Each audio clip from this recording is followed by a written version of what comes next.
Antes de começar a luta, Hago acorda chamando os dois de imprestáveis, falando que o acordaram logo após conseguir pegar no sono.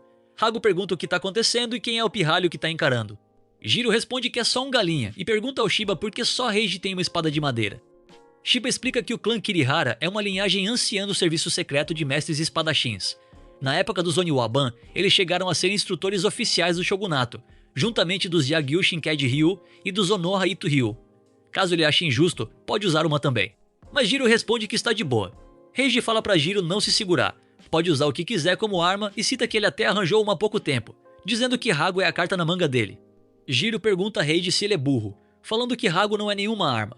Além do mais, essa briga é somente dele e não vai deixar ninguém se meter. Hago fala que vai voltar a dormir então. Reiji larga a espada e diz que isso é decepcionante. Jiro pergunta o que diabos ele tá fazendo. Ele responde que está se limitando, caso contrário não terá graça, e pede pra Jiro atacar quando quiser, pois vai acabar bem rápido. Reiji ainda diz que pode lutar de olhos fechados se Jiro quiser, e Chika cita que nenhum dos dois vai usar tudo que tem. Irritado, Jiro chama de Mauricinho arrogante e diz que vai quebrá-lo na porrada. Ele parte pra cima e pula. Uzami cita que ele é bem inteligente, avançando com um salto para evitar ser notado pelo som de seus passos. Shiba responde que ele não pode pensar tanto assim. Para um espadachim a distância é tudo. Aqueles que medem a distância através da visão e do som são meros espadachins de segunda. Com um movimento ele pega a espada e contra-ataca, sendo certeiro. Shiba explica que a percepção de distância de Reiji é de 360 graus, é impenetrável. Ichika fala que foi num piscar de olhos mesmo. Uzami questiona se Jiro está bem. Reiji pergunta se Shiba está satisfeito, e diz que se golpear Jiro novamente desse jeito, ele vai acabar morrendo.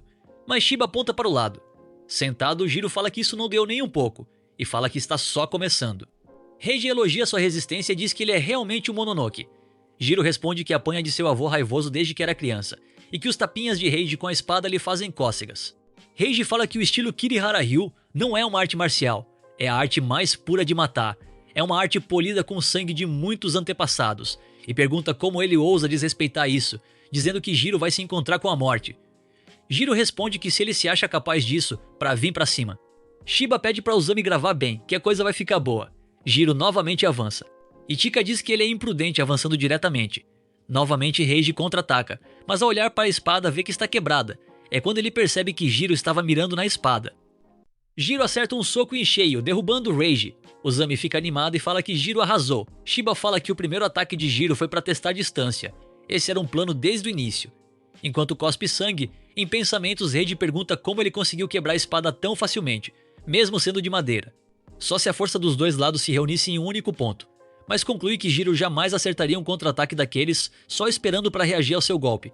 Isso tudo foi calculado. Jiro fala que agora está 1-1 no placar. Mas no estado atual, ele nem serve mais como oponente, perguntando se Reiji quer continuar.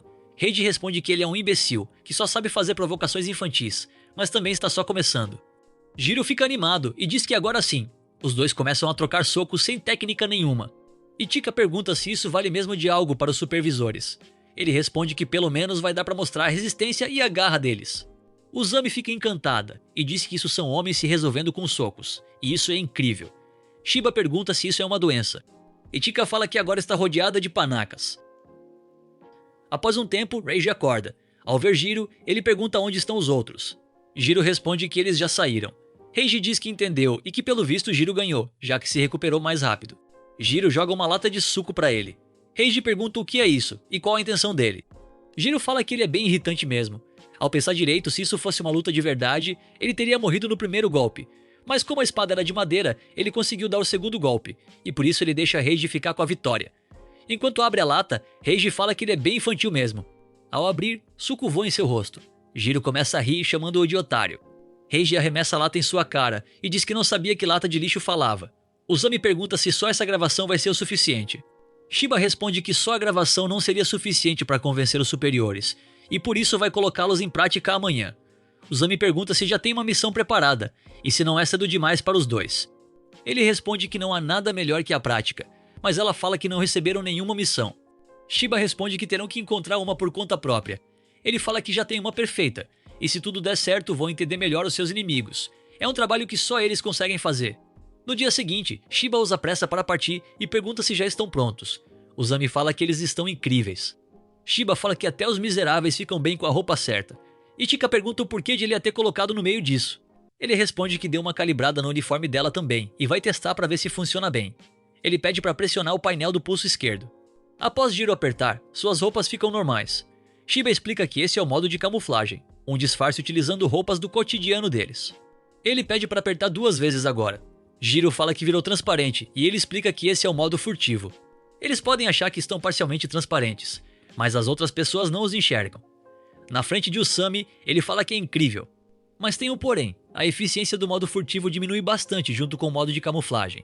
Reiji presume que deverão usar conforme a situação, e Shiba fala que ele está correto. Ele conta que tem mais uns detalhes, mas eles irão se acostumar com o tempo. Shiba fala que eles precisam ir para o local do trabalho e pede para Usami cuidar da casa. Shiba fala que essa missão ficará marcada na história como a primeira da Black Torch. Ao chegar ao local, Shiba fala para Jiro não ficar viajando, ou ficará para trás. Enquanto oram, Jiro pergunta que tipo de missão é essa. Shiba responde que primeiro eles devem receber uma bênção para dar boa sorte. Ichika pergunta se isso é sério, se só por isso vieram aqui. Reiji interrompe, pergunta a Shiba se esse local é uma das instalações do serviço secreto. Shiba fala que a percepção dele é realmente muito boa e cita que irão para o escritório do santuário. No meio do caminho, Jiro fica observando um rapaz no banco, mas segue adiante. Enquanto Shiba discute com um homem, Jiro pergunta se ele é conhecido. Ichika responde que é um agente encarregado dali, e pelo que parece, Shiba veio sem avisar antes. Enquanto abre uma porta, o rapaz fala que não está nada bem. Segundo ele, a unidade da primeira divisão tem hora marcada, mas Shiba não avisou, e por isso pode causar conflito de horário. Shiba responde que não vai demorar. Jiro pergunta do que o rapaz está falando. Ichika responde que é da primeira divisão do serviço secreto. Ela explica que o serviço secreto é organizado em diversas divisões, cada uma com seus chefes encarregados. Dentre as divisões internas, a primeira divisão é a com maior pessoal e autoridade. Jiro pergunta se eles são iguais aos caras da primeira divisão de investigação da polícia de Tóquio. Ela responde que não é bem assim. Reiji fala que eles são o completo oposto da divisão deles, que é escanteada. Após abrir a porta, o rapaz fala que Shiba tem apenas 15 minutos. Shiba fala que ele é muito sério, mas Ichika fala que ele é que é desleixado. Reiji pergunta o que eles irão fazer ali. Shiba responde que na verdade é embaixo. Após abrir uma passagem secreta que dá para uma escada, Reiji fala que isso parece uma fortaleza ninja. Shiba pede para eles tomarem cuidado e em breve irão chegar ao local de trabalho. Shiba pergunta a Hago se ele tá bem. Hago surge perguntando o que ele quer e se está zombando dele. Ele responde que não, e por enquanto não quer nada. Ao chegar a uma porta trancada, Shiba explica que atrás dessa porta está o mausoléu do 7º selo extraordinário, e foi ali que os problemas deles começaram, o lugar onde Hago estava selado. Aquela pedra é o receptáculo onde ele foi selado, a Pedra do Extermínio. É um minério raro com a habilidade de reprimir energia sobrenatural. Existem outras, mas essa deve ser a maior de todas. Após isso, ele fala que a missão acaba de iniciar, pede para Ichika ir com ele ao escritório do santuário para investigarem, e Jiro e Reiji para fazerem perguntas a Hago sobre os detalhes do dia do ocorrido. Reiji responde que não, que quer ficar com Ichika e pede para trocar de lugar. Ele responde que não. Já na parte de fora, Ichika pergunta a Shiba se está tudo bem deixar isso nas mãos daqueles dois. Quem sabe eles funcionem melhor juntos sem a gente por perto, responde Shiba. De volta ao mausoléu, Hago fala que é uma paisagem abominável. Jiro pergunta o porquê de ele ter sido selado. Sei lá, responde Hago. Jiro pergunta se tem algum motivo para ele não falar, mas Hago responde que não se lembra do motivo de ter sido selado, nem do que estava fazendo antes. Jiro pergunta se ele tá de brincadeira, tirando eles pra trouxas. Hago, nervoso, fala que é verdade. E do que adiantaria mentir? Reiji diz que sim, é possível sim que seja um caso de perda de memória, e cita que já viu o Mononoke perder sua consciência e memórias há muito tempo. Ele explica que selar um Mononoke nada mais é do que forçá-lo a possuir um determinado objeto. Essa possessão em si é um poder que acaba consumindo toda a sua energia sobrenatural, ao ponto de o próprio Mononoke que habita ali não conseguir desfazer o selo. Possessões costumam acontecer com seres vivos, mas selos são feitos com objetos inanimados. Para os Mononokes, objetos inanimados podem ser uma prisão eterna. Se essa prisão for uma pedra do extermínio, é um inferno ainda pior. Uma eternidade imóvel na escuridão, perdendo sua energia de pouco em pouco. Se isso continuar por décadas ou séculos, até mesmo o Mononoke quebraria. Ele não sabe por quanto tempo Hago ficou selado, mas se ele só tem perda de memória, não deve ter sido por tanto tempo. Enfim, não há motivos para focar tanto no passado. Reiji pergunta a Hago quem estava no local e o que aconteceu no dia em que ele foi liberado. Enquanto isso, no escritório, um agente de segurança mostra que as câmeras ficaram com defeito no dia do ocorrido. Depois de 10 minutos, elas voltaram ao normal. No dia não havia nenhum problema elétrico, então só pode ter sido alguma interferência mesmo. Shiba pergunta sobre as pessoas que estavam na hora. Ele responde que só havia 2 pessoas no turno da noite. Quando ouviram o barulho e foram atrás, já estava tudo vazio. No fim, eles acabam não descobrindo nada de importante. Em pensamentos, Shiba cita que não receberam nenhuma informação além do relatório anterior e se sente estranho visitando este santuário pessoalmente. Ichika pergunta se tá tudo bem. Sei lá, responde ele distraído. Em seguida fala que precisam se reunir com os outros. Enquanto isso, Hago fala a Reiji que primeiro sentiu um toque frio como de uma rocha, e então um ar podre e pesado. Por fim, enxergou uma luz fraca e sentiu diversas energias sobrenaturais fortes. Assim que abriu um pouco os olhos, lá estavam eles. Havia também uma tábua brilhante. Há quanto tempo, Hago? Dizia ela. Tábua brilhante? Pergunta Jiro. Reiji presume que ele esteja falando de um tablet, e que talvez era o chefe dos Mononokes. Hago responde que não faz ideia de quem ele seja. O rapaz no tablet dizia que o mundo mudou muito. Estiveram procurando uma saída, mas já haviam chegado aos seus limites. Por isso, eles pediram a Hago a bênção de seu poder, para reivindicar juntos as suas dignidades como Mononokes, e mostrar seus poderes aos humanos ignorantes e também ao serviço secreto. Hago conta que após recusar o pedido dele, ele sumiu de repente, e foi nesse instante que aproveitou a brecha e escapou. Reiji pergunta como ele conseguiu escapar numa situação dessas. Hago responde que eles eram ignorantes como Reiji, e subestimaram a sua real força. Jiro diz que no fim não conseguiram descobrir nada de novo. Reiji responde que na verdade aprenderam 3 coisas importantes. Número 1, de alguma forma eles são capazes de desfazer selos. Número 2, tem o homem participando remotamente. Desde antes de Hago ser selado, eles se conheciam. E por fim, número 3, o objetivo do inimigo é se vingar dos humanos e do serviço secreto. Vingança? Pergunta Hago. Reiji responde que não sabe os detalhes, mas há algum tipo de ressentimento que o motivou a dizer aquilo.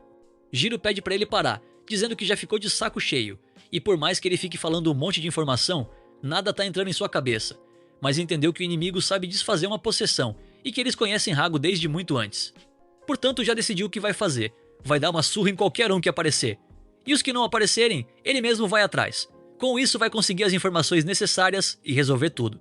Por fim, ele pergunta se não é um plano perfeito. Reiji responde que não tem jeito e fala que ele é um jumento sem nenhum neurônio, pois estão investigando tudo isso justamente porque não sabem quem eles são.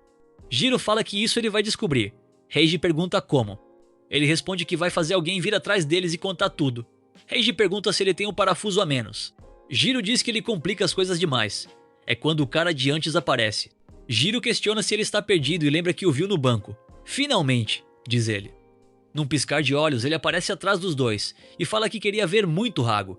Os dois tentam atacar, mas novamente ele desaparece e fala para eles não se intrometerem no encontro dele. Hago alerta Jiro para ficar atento. Ele responde que já entendeu e pergunta se ele é um Mononoke. Viu como eles aparecem rápido? Fala Jiro. Reiji diz para ele não falar idiotices, porém não há dúvidas de que ele é uma pista e tanto. Empolgado, Jiro fala que é o momento perfeito, pois estava louco para testar o traje. Cita que a primeira missão de verdade começou. O Mononoke diz que eles são irritantes. Do lado de fora, Ichika pergunta o que é isso na porta. Shiba responde que é uma barreira, e das fortes. Ela pergunta como vão fazer para entrar, que se não entrarem logo, aqueles dois irão morrer. É quando surge uma mulher perguntando a Shiba o que está acontecendo.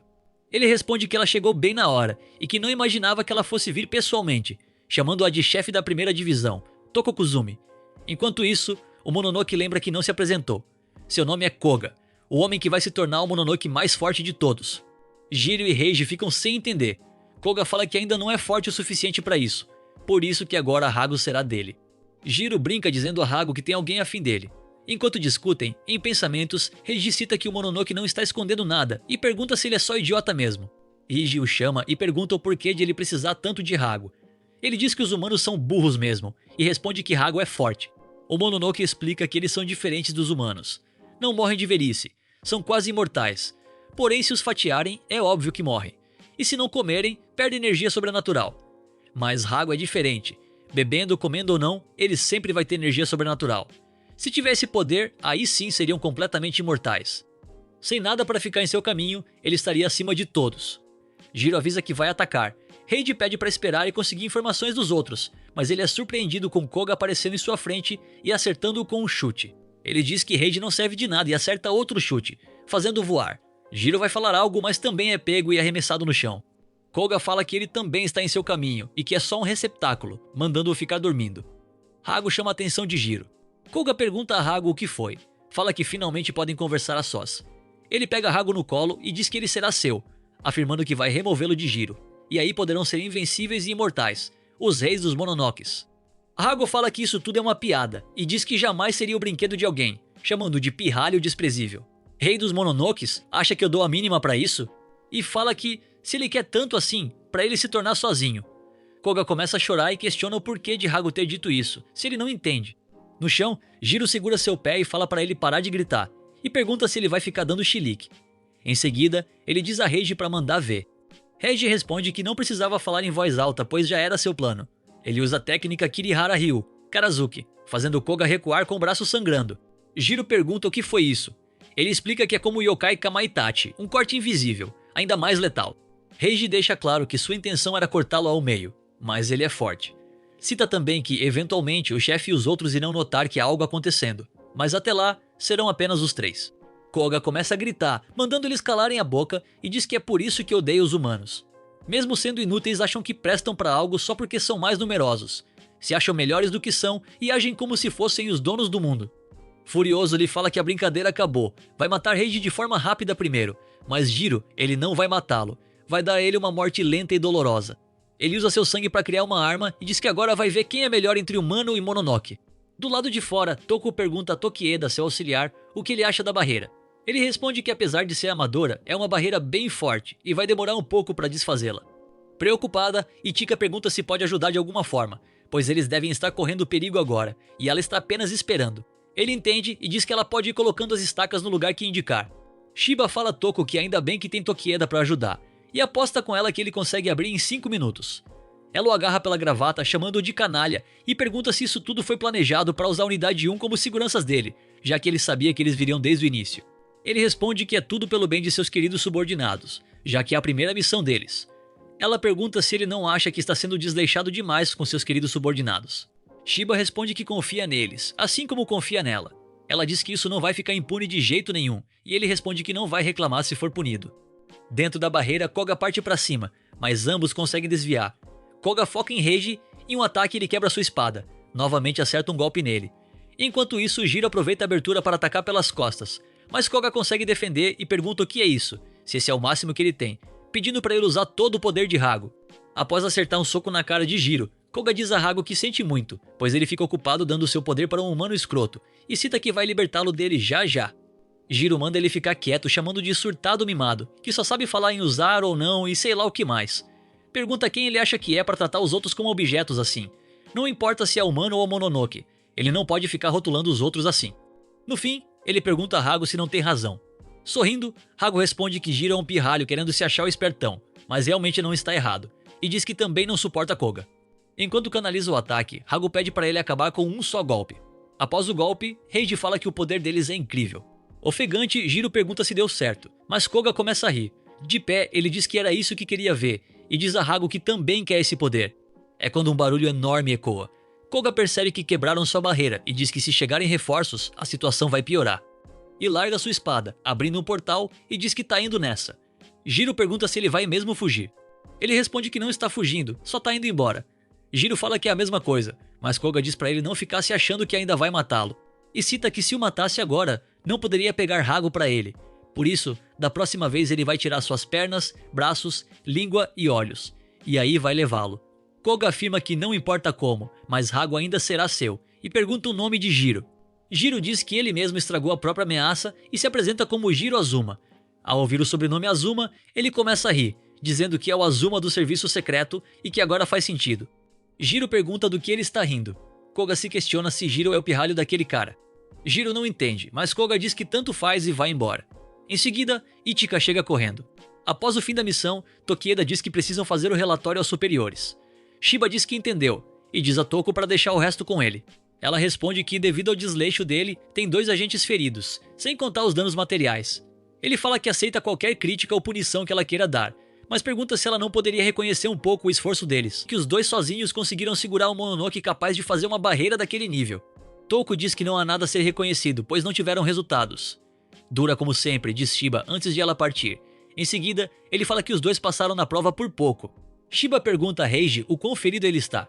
Ele responde que está bem, mas se não fosse pelo uniforme do serviço secreto, estaria morto. Shiba diz para ele não ficar imaginando essas coisas. Em pensamentos, ele diz que não há imaginação. Foi inútil de verdade, fraco e precisa ser mais forte. Enquanto isso, Ichika lamenta o fato de ter sido inútil também. Se pelo menos fosse capaz de desfazer barreiras.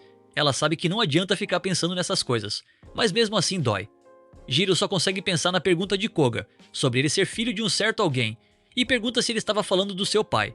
Jiro cita que sempre considerou seu avô como pai, e Nachi sua mãe. Essa é a sua família, porém nunca se questionou antes sobre seu pai e sua mãe biológica. Ele perde a paciência e começa a gritar, e diz que já não sabe de mais nada, porém quer seguir em frente. Com o quê? Pergunta Shiba. Ele responde que vai seguir em frente como agente, com esse negócio de Black Torch e sei lá o quê. Rigi pergunta do que ele tá falando, e Chika pergunta se já não tinha resolvido isso antes. Jiro pede para não encherem seu saco, pois é uma questão de sentimento. Shiba diz que sentimento é realmente importante, eles são colegas de trabalho. Se acontecer algo, precisam trabalhar juntos e caminhar na mesma direção. Mas isso não significa que todos precisam pensar exatamente igual. Pensamentos diferentes, sentimentos diferentes, e pede para eles abraçarem essas diferenças. Isso aí será a raiz da força de cada um deles. O resto podem deixar com ele. É normal duvidar de si ou hesitar. O importante é seguir em frente. Eles ainda são crianças e é um direito deles. Um tempo depois, após o relatório, Shiba fala que os superiores descascaram eles e, por enquanto, irão ter que seguir as novas instruções que receberam hoje. Jiro responde que por ele tanto faz, mas questiona se irão ter reunião do lado de fora. Shiba responde que esse é o local de trabalho deles. As ordens são que eles precisam de um treinamento. Por causa disso, as coisas irão avançar para o próximo estágio. Mas ele é interrompido por uma garota dando risadas no telhado do galpão. Ela fala que os patinhos estão enfileirados e pula, mas acaba caindo de cara no chão. Ela pergunta se a estavam esperando. Jiro pergunta quem é ela. Shiba explica que seu nome é Fuyo, e como já devem ter reparado, ela é uma Mononoke. Ele já havia contado antes que o serviço secreto é responsável por monitorar e eliminar Mononokes. Mas, quando lidam com Mononokes particularmente fortes, empregam outros Mononokes.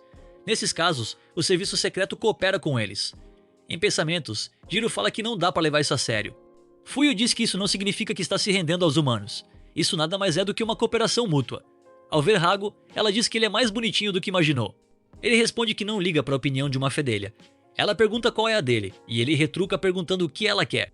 Enquanto discutem, Ichika pede para iniciar o treino logo. Após ficarem prontos, Shiba explica que eles irão receber um treino de resposta a técnicas sobrenaturais.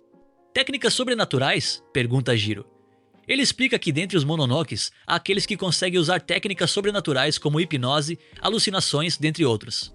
Por isso é melhor eles treinarem para quando se depararem com isso, e para isso estão contando com a ajuda da Fuyo. Ela diz para eles serem gratos. Shiba fala que ela já pode começar. Ela pergunta se eles estão prontos e usa a técnica Flora, Lotus da Insanidade. Shiba fala que é um treinamento simples. Eles devem quebrar o efeito sobrenatural e escapar. Após iniciar, Uzami pergunta se tá tudo bem, já que ele não explicou direito. Ele responde que prefere que seja o mais próximo possível de uma luta real, assim dá mais resultado. Dentro da ilusão, Reiji fala que já entendeu. Ela os prendeu dentro de barreiras. Após ver uma entrada, ele perde a linha de raciocínio, percebendo que o local é familiar. Uma pessoa começa a caminhar em sua direção. Reiji diz que isso não é possível, dizendo que é seu irmão e também tem a espada. Em pensamentos, ele cita que precisa se acalmar, pois é apenas uma ilusão e não há como ser enganado. Há quanto tempo, Reiji? Já está um pouco mais forte? Pergunta ele, partindo para o ataque. Reiji defende. Seu irmão pergunta se esse é o melhor dele, e se ele conseguiria mesmo lhe matar com essa lâmina. Já Ichika está vendo uma lembrança com sua mãe. Ela conta que nessa época considerava o serviço secreto como aliados da justiça, que lutavam contra o mal. Uma empregada aparece e diz à mãe dela que chegou um chamado de emergência. Ichika pergunta se é um trabalho. Ela responde que sim, mas não precisa se preocupar, pois sua mãe é forte, e pede para ela esperar comportada. Ichika conta que era sempre assim com sua mãe a trabalhar, mas naquela vez foi diferente. Ela não se lembra como recebeu a notícia, nem como foi o funeral, pois demorou muito para entender a verdade de que sua mãe não estaria mais contigo. Desde então, ela começou a correr para ficar mais forte, para ser uma agente secreta. Sem parar, ela sempre correu e sentia que estava mais próxima de sua mãe. E finalmente o dia em que entraria oficialmente para o serviço secreto chegou. Nishina avisa que seu pai a chamou. Após entrar em um prédio, Ichika pergunta que lugar é esse. Nishina conta que ela está no subsolo das instalações de pesquisa do serviço secreto. Ao acender a luz, ela fica em choque depois de ver sua mãe petrificada. Nishina explica que não é uma mera réplica, é de fato a mãe dela. Nela, seu pai pedia perdão por ter ficado calado por tanto tempo. Ele não tinha permissão de contar para ninguém fora do serviço secreto. Mas, como pode ver agora, sua mãe não está morta. Ela parece ter sido petrificada durante uma missão, e até agora não foram capazes de encontrar o Mononoke responsável. Nesses últimos 10 anos, ele tentou de tudo para desfazer a petrificação, mas não teve sucesso algum. E diz que ele deveria estar contando isso pessoalmente, mas é impossível devido à sua condição atual. No fim, ele pedia perdão por ser incapaz de qualquer coisa, e que dali em diante caberá apenas a ela decidir como pensar e agir. Na ilusão, ela encontra sua mãe petrificada e diz que vai trazê-la de volta, custe o que custar. Mas a estátua responde que não, e pergunta se não tinha avisado para ela esperar comportada. Ela diz que esse trabalho é perigoso e pede para Itika desistir, caso contrário, vai acabar igual a ela. Em seguida, a estátua se quebra, liberando um ser monstruoso. Enquanto isso, Jiro está correndo, dizendo que isso tudo é um saco, pois não importa o quanto corra, não tem saída, porta nem parede. Hago chama sua atenção e diz para ele parar após dar de cara com um monstro. Jiro pergunta o que é isso. Em pensamentos, Hago fala que isso é a técnica sobrenatural daquela fedelha Mononoke, e não faria sentido ter mais um Mononoke ali. Mas ainda assim é algo estranho, e sente que já encontrou ele em algum lugar. Jiro fala que isso tudo é um saco, parece que não tem saída mesmo. Não tem outra escolha a não ser ir pra cima e chama Hago para lutar. Em uma lembrança, Reiji tá treinando com seu irmão gêmeo Shinji. Seu pai o elogia dizendo que ele melhorou muito. Ele responde que é graças à sua orientação e ao seu ótimo rival que tem ao lado. Enquanto coloca curativos, Shinji pede desculpas e diz que acabou se empolgando demais. Reiji responde que não foi nada. Cita também que Shinji é o mais velho. O natural é que ele seja o mais forte, e fica feliz servindo apenas como um degrau para seu irmão. Shinji pergunta do que ele está falando e diz que ele não é degrau nenhum.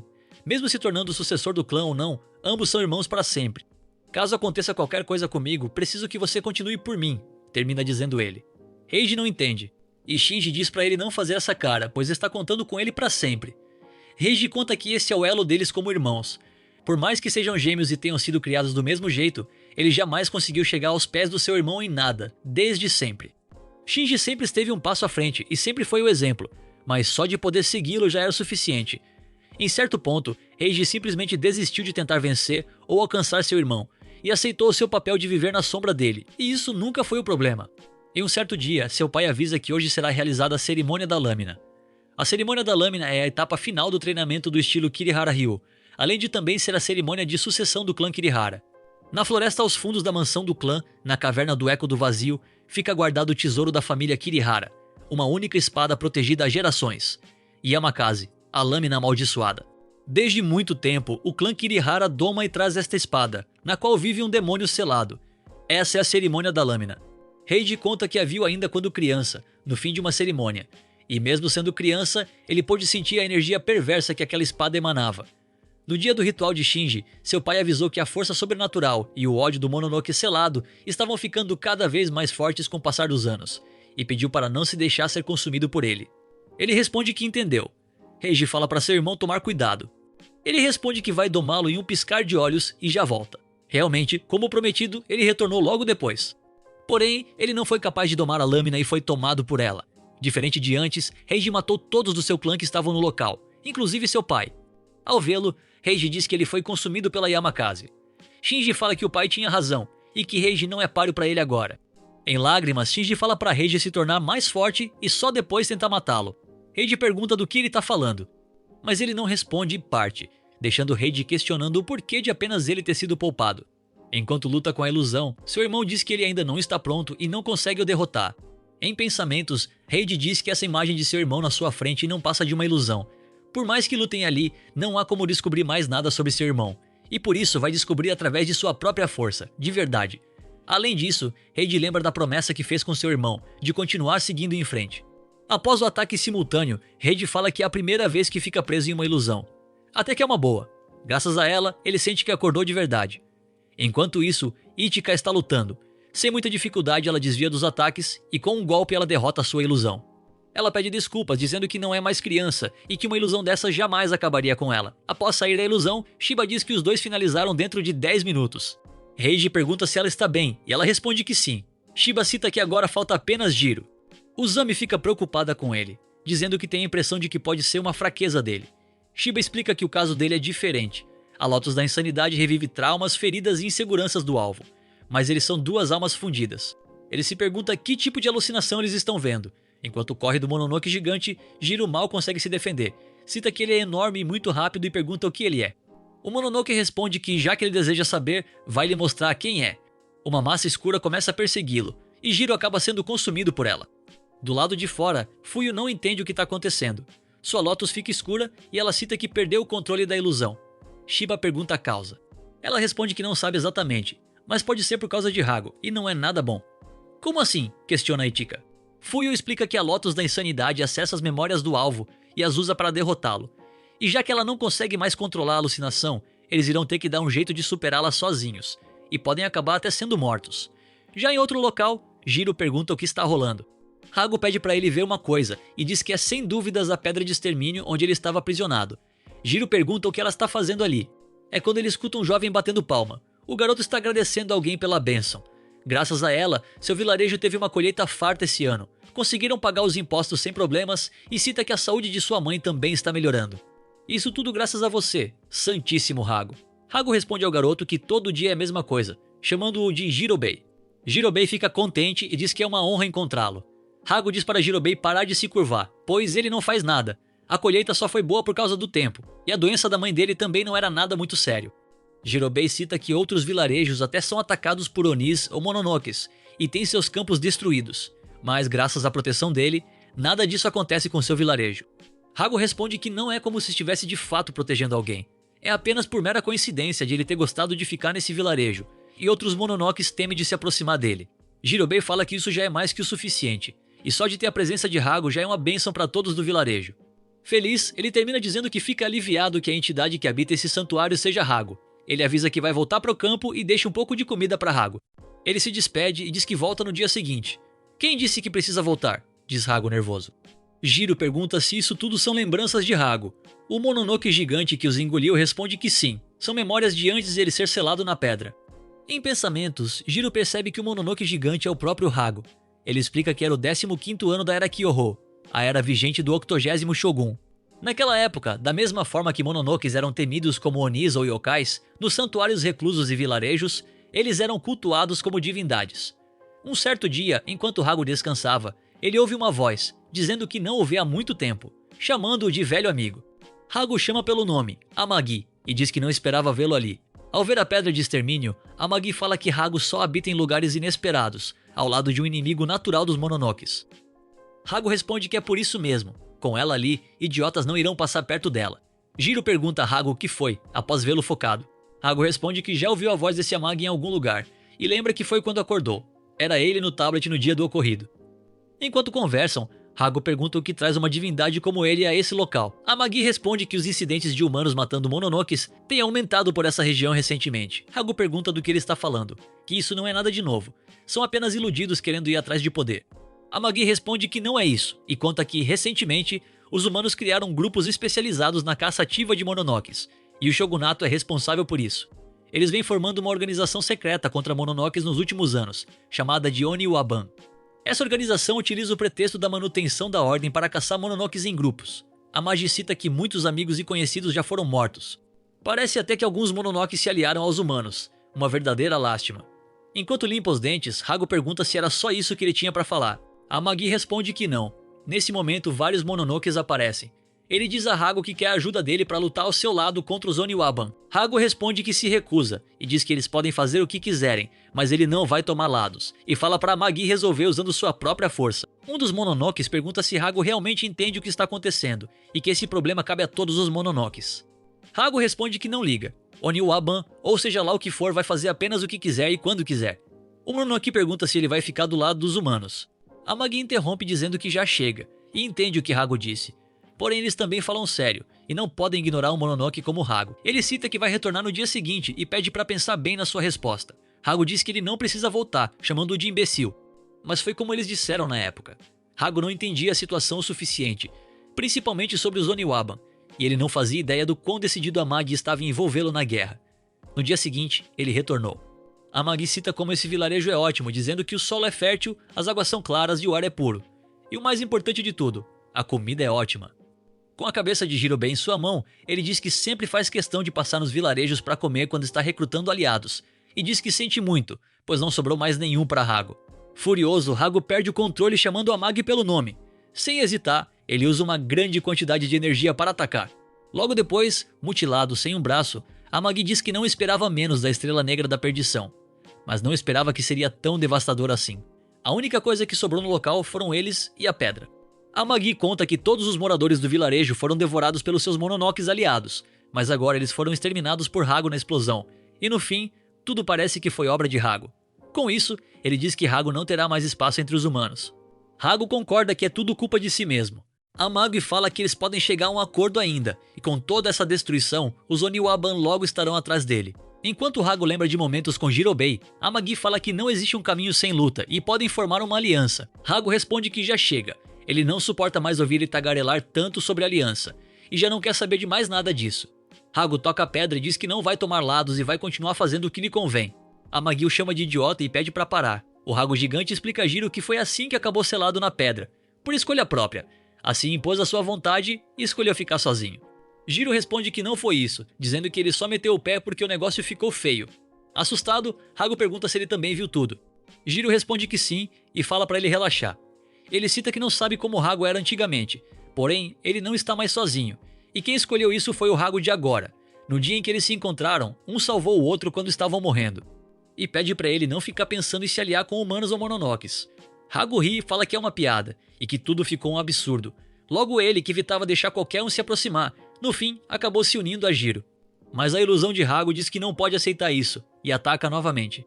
Jiro consegue desviar e cita que já tinha se esquecido dele. A ilusão diz que vai seguir sozinho sem tomar lados.